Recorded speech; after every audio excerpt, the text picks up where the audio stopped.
En ce temps-là, dans un village loin d'ici, jeune soldat,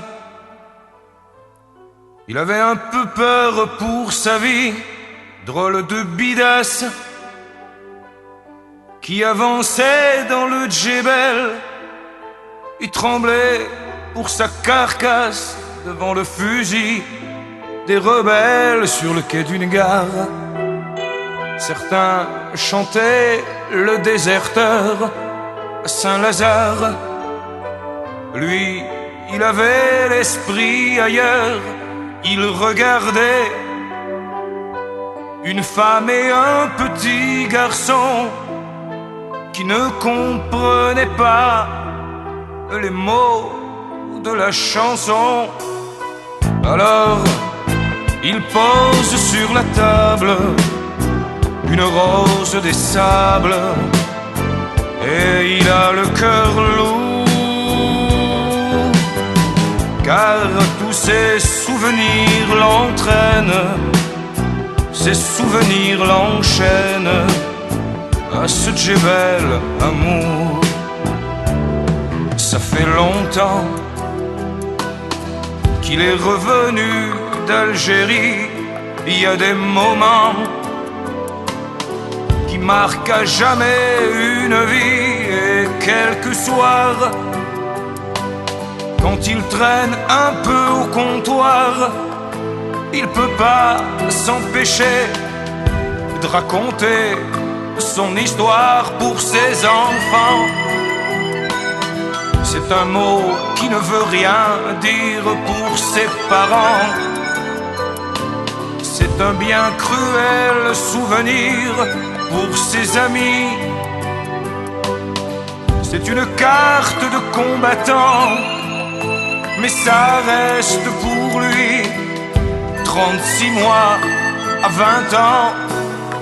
Alors, il pose sur la table une rose des sables et il a le cœur lourd,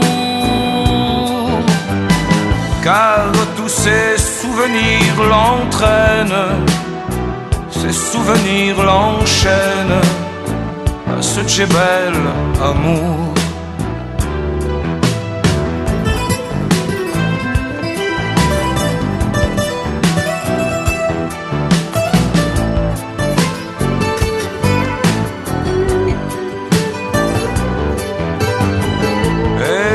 Ses souvenirs l'entraînent, ses souvenirs l'enchaînent à ce djebel amour. C'est une fille au bout d'un quai, un pays qui s'en va, un cadeau emporté. Ce n'est qu'une rose des sables qu'il pose sur la table quand il a le cœur lourd. Alors les souvenirs l'entraînent, les souvenirs l'enchaînent à ce djebel amour.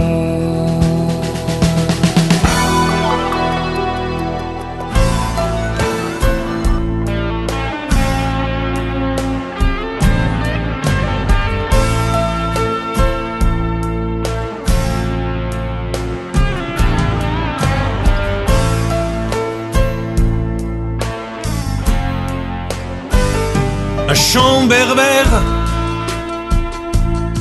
est venu déranger la ville. Une prière chantée par trois jeunes kabyles. Un chant berbère pour saluer l'ancien soldat, fils d'une guerre dont les blessures sont toujours là. Pas de drapeau posé sur le corps de cet homme, juste une photo de ses copains en uniforme, une vieille image qu'il a conservée toute sa vie comme un hommage à ceux qui sont morts dans l'oubli. C'est une histoire qu'on ne raconte pas tous les jours. Elle fait partie des grands silences qui entachent l'histoire de France. C'est une histoire qu'on ne raconte pas tous les jours. Ce chant berbère, c'est pas seulement un chant d'amour.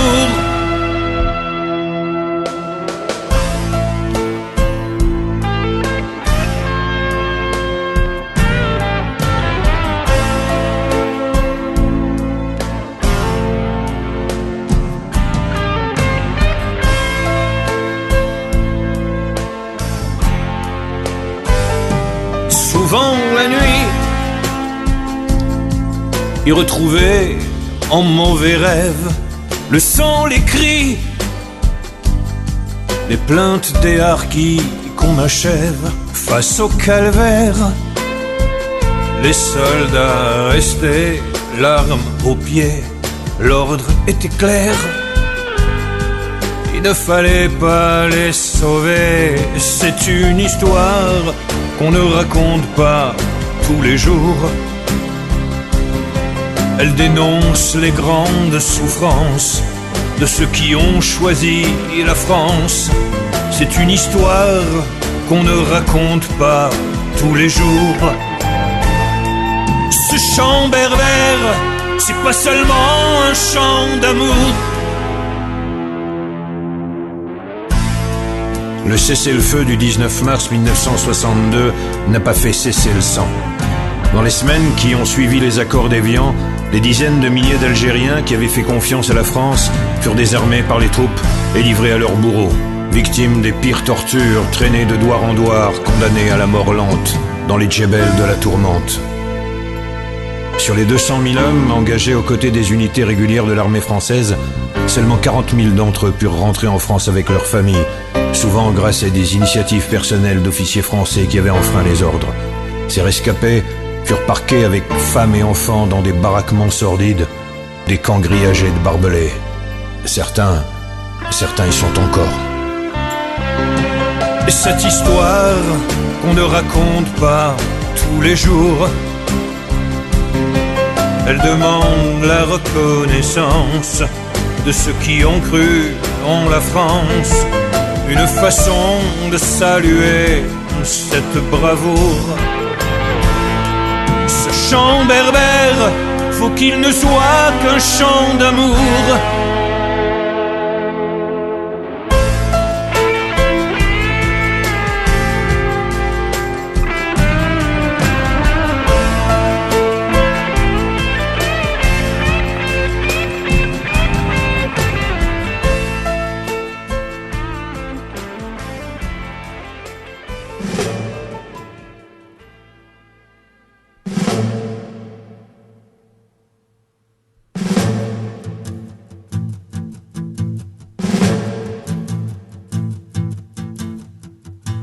Drapeau taché du sang d'Hernandez, la foule qui crie Algérie française,